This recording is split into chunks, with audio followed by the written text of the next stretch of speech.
Por lo tanto, es importante que todos nosotros, como lobby, como gente alternativa, nos empoderemos en nuestra vida, ganemos verdadero poder. No el empoderamiento que también han maltratado esa palabra todos estos grupos de agenda woke, pensando que empoderarse simplemente es resaltar vanidosamente, sentirse orgulloso de uno mismo aunque carezcas de mérito alguno, incluso sentirse orgulloso por temas que ni siquiera dependen de ti, como el sexo o la nacionalidad o tu condición física. O sea, nosotros cuando hablamos de poder es que se incrementa nuestra capacidad de hacer cosas, y evidentemente vamos a intentar anudar, que eso es lo inteligente, tanto el poder con la inteligencia como con la ética. Llamarle ética, llamarle bondad, llamarle el deseo genuino, auténtico y lo más congruente posible de hacer el bien tanto a uno mismo como a sus semejantes. Y esto es importante que quede absolutamente claro, que si nosotros intentamos, y ahora vamos a esa siguiente cuestión, entender estos eclipses de Piscis y entender este Plutón en Acuario, vamos a tener que llegar cada uno de nosotros a nuestra propia definición de lo que es el bien colectivo o bien común. Y nos vamos a dar cuenta que cada uno de nosotros tiene su propia definición.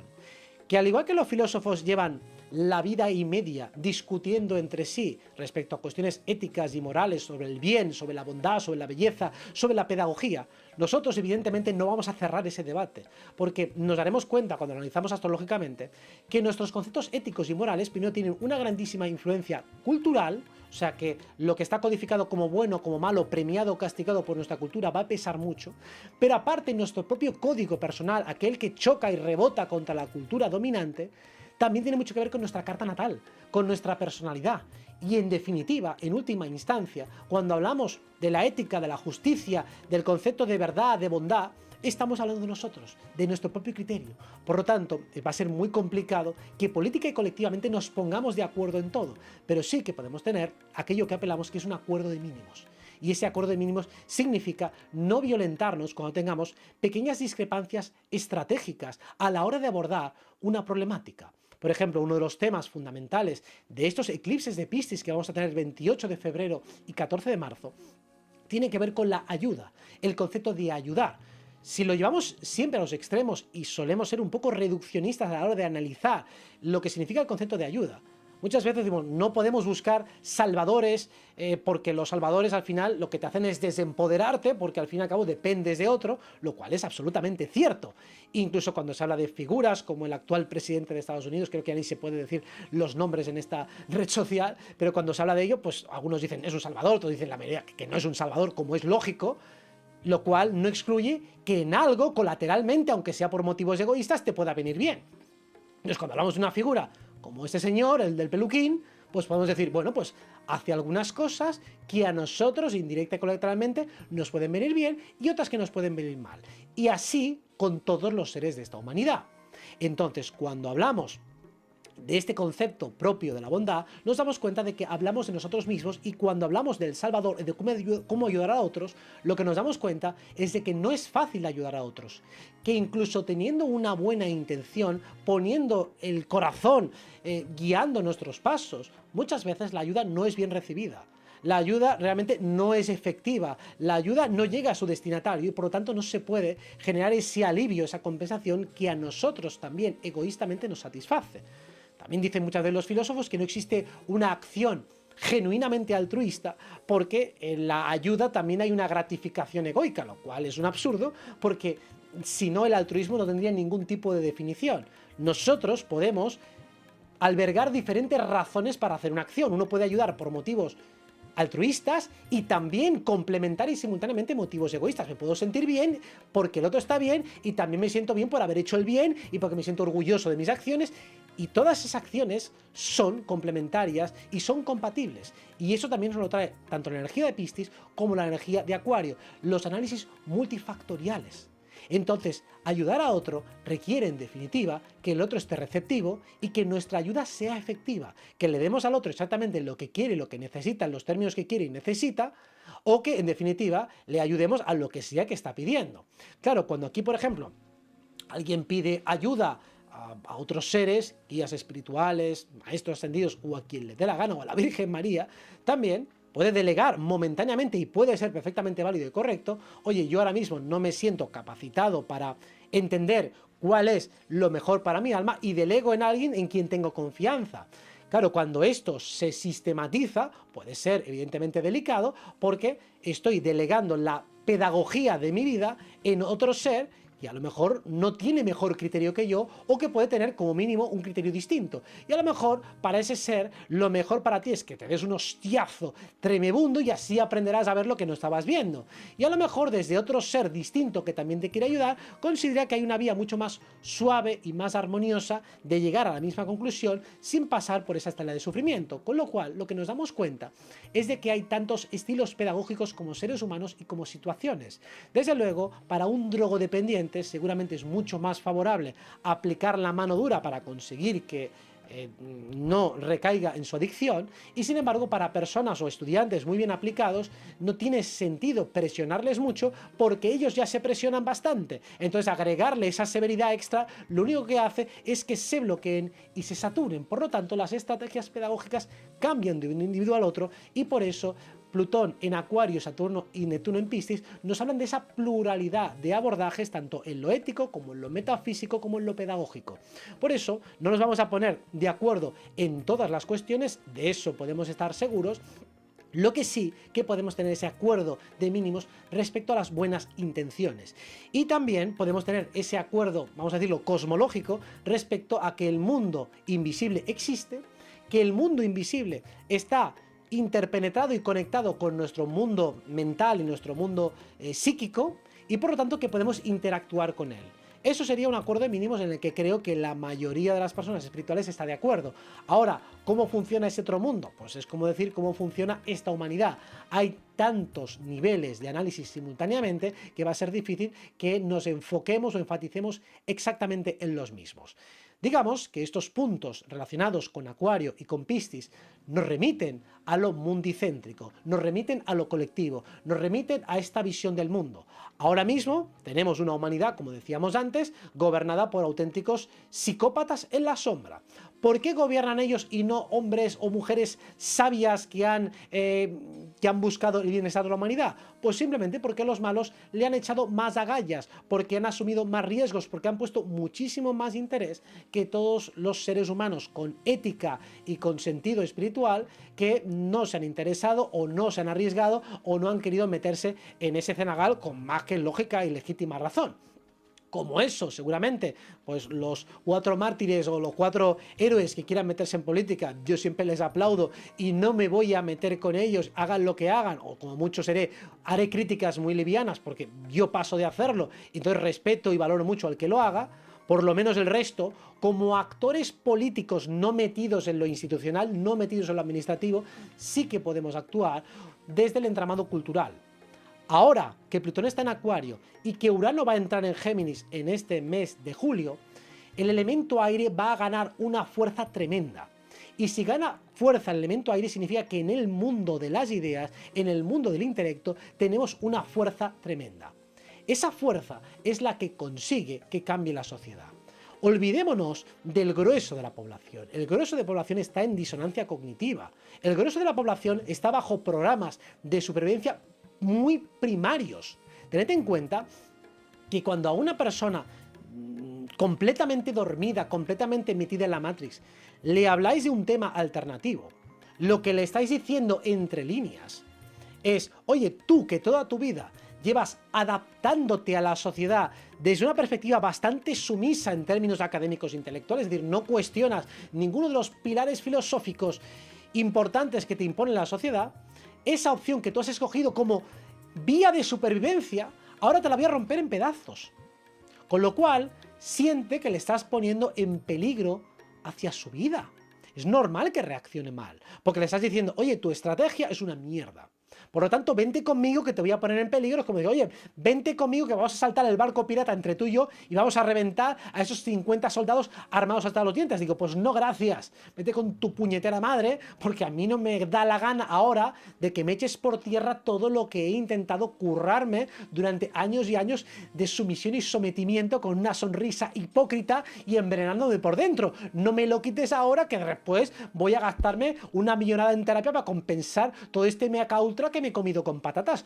Alma de cántaro. Entonces es normal que la mayoría de la gente no nos va a hacer ni puñetero caso, salvo que empecemos a ejercer suficiente fuerza como colectivo. Si hay una oleada cultural lo suficientemente potente, como ellos tienen el programa de sumisión y acatamiento a la mayoría dominante en términos culturales, si nos convertimos en una fuerza cultural, ellos, sin necesidad de comprender, ni asimilar, ni digerir absolutamente nada de lo que decimos, dirán que sí, perfectamente, que yo he hecho constelaciones familiares de los 16 años, que yo tiraba el tarot a mi hermana cuando tenía 10 y yo ya conozco mi carta astral desde que tenía 5 años. Me calculaba hasta los asteroides que aún no se habían descubierto.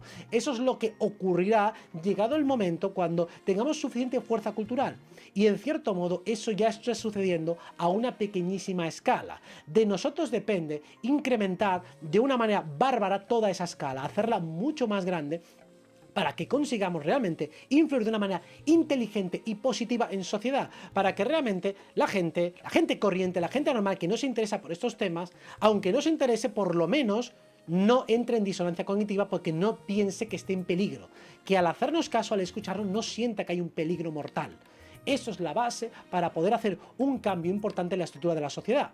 Y esto ya se empieza a dar, como hemos dicho, se puede ver de una manera a pequeña escala. Hace 2 días, este martes por la noche, en el canal 4 de aquí de España, mis amigos Iru Landucci y Javi Pobes fueron a un debate en el canal 4 sobre tierra plana, tierra esférica, y realmente los de tanto Iru como Javi Pobes demostraron un altísimo nivel de elocuencia, de capacidad mental y argumentativa, y los otros dos contertulios, los que les pusieron enfrente, se notaba que estaban muy pero que muy inmaduros cosmológica y filosófica y científicamente para abordar la cuestión. Entonces, en una primera instancia, intentaron pues decir, bueno, estos tíos están locos o tienen una desconfianza patológica, o se intentaron como estigmatizarles desde la locura, pero cuando llevaban un rato ya hablando y viendo que tenían un nivel cultural muy alto, un nivel argumentativo muy alto, pues digo, bueno, pues tendrán que ser estafadores, porque o una de dos. O sea, no puede ser que se crean esto porque son demasiado inteligentes como para poder creerse esto.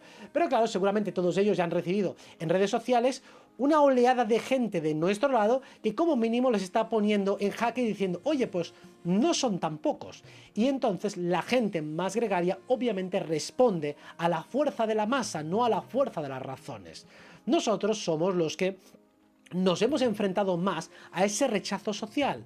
Todos los alternativos nos caracterizamos por tener bastante más callo, si bien nos puede importar como a todo el mundo la opinión ajena porque nos puede ir muchas veces la vida en ello, tenemos mucha más tolerancia al rechazo y a ir contra muchos a la vez que la gente que obviamente está más dormida. Por lo tanto, lo que nos diferencia principalmente es la capacidad de soportar mayor nivel de rechazo social y por lo tanto de seguir nuestras propias ideas, incluso aunque sea en contra de una mayoría intelectualmente dominante. Por eso, si nosotros conseguimos generar una base cultural mucho más fuerte, y eso es perfectamente viable y factible con los aspectos que hay, especialmente en los próximos años, podemos dar una vuelta muy fuerte de tuerca a todo este entramado hegemónico institucional que nos ha llevado por el camino de la amargura. Tenemos una ventana de oportunidad que prácticamente dura hasta 2032, si bien con algunos altos y bajos, con algunos meses más difíciles que otros, en términos generales, la oportunidad que tenemos son de 7 años. Somos creadores de realidad, tenemos una potencia descomunal, bien ejercida, bien canalizada, bien encauzada, bien argumentada y creando suficiente masa y potencia social, podemos claramente darle la vuelta a todo esto. De nosotros depende precisamente llevarlo a cabo. Disculpadme que un segundo y leo un poco los comentarios del chat. Bien, continuemos. Si voy muy rápido, lo paséis a cámara lenta luego. Bien, tenemos a Neptuno en Aries, que va a entrar también este mes de, creo que es en abril o en mayo, tenemos, sí, creo que es Neptuno primero y Saturno después.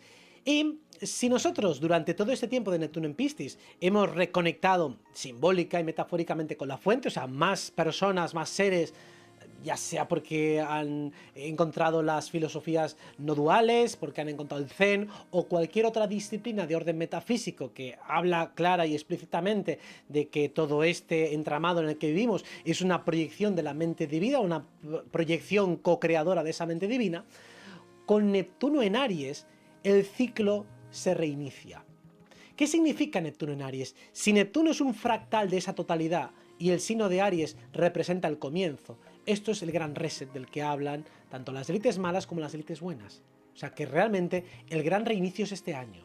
Este año ya empieza, no del todo, porque primero entra en Neptuno en Aries y luego vuelve a retrogradar, pero ya tenemos el primer anticipo de ese gran reinicio. Cuando los filósofos y los místicos se preguntan ¿y cómo empezó todo?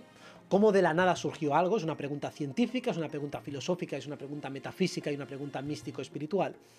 Nos estamos remitiendo al principio de Neptuno en Aries. Durante este año va a ser más fácil que todos nosotros recordemos por qué estamos aquí. ¿Cuál fue ese impulso genuino que nos llevó a separarnos como mónadas divinas de la fuente creadora? ¿Cuál es nuestra partícula divinal más primigenia, la más pura que somos capaces de recordar y de definir? ¿Cuál fue el impulso nuclear que articuló toda nuestra narrativa? La fuerza primordial, nosotros como metafóricamente espermatozoides de la creación, ¿por qué salimos? ¿Por qué surgimos y salimos propulsados en su momento? Esa fuerza divinal primigenia es la que está plasmada en Neptuno en Aries.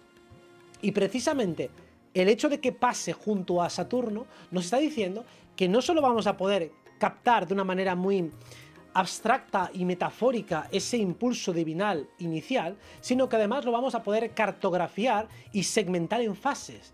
Primero pase por esto, luego por lo otro, luego por lo otro, luego por lo otro, a ver quién ya lo recuerde, y el que lo recuerde pues lo recordará mejor. Podrá pasar por fotogramas mucho más precisos de todo su periplo existencial previo a la existencia. Porque vamos a conectar con la partícula divinal original, aquella primaria, la primera causación que nos ha traído aquí y ahora, y eso también fractalizado a nuestra vida nos va a llevar a poder reflexionar fácilmente sobre nuestro nacimiento, todas las terapias regresivas que nos llevan al nacimiento, a la previa al nacimiento, o incluso simplemente y de una manera mucho más sencilla, a los deseos que tenemos enterrados en nuestra infancia. Nuestras primeras cartas a los Reyes Magos y a Papá Noel, todo aquello que genuinamente queríamos al principio, el niño que quería ser bombero, quería ser policía o quería ser actornauta, pues todos ellos, básicamente en un momento dado, todo eso lo seguimos teniendo. Y quienes quieren ya acabar con la rueda del samsara y no volver a reencarnar, es necesario que identifiquen todos esos paquetes de deseos, que les den causa, que les den salida y que les den una conclusión, para no volver otra vez a encadenarse a esta cadena de retornos, muchas veces mecánicos y automáticos, que constituyen la existencia en este plano de realidad. De ahí que sea tan importante y tan urgente el empezar a tratar de recordar quiénes somos para entender hacia dónde vamos, porque cuando hablamos de destino, estamos hablando de fuerzas ciegas que operan dentro de nosotros. Son ciegas porque no las hemos pasado por el tamiz de la razón consciente. Se habla mucho y se equipara a Neptuno con el inconsciente.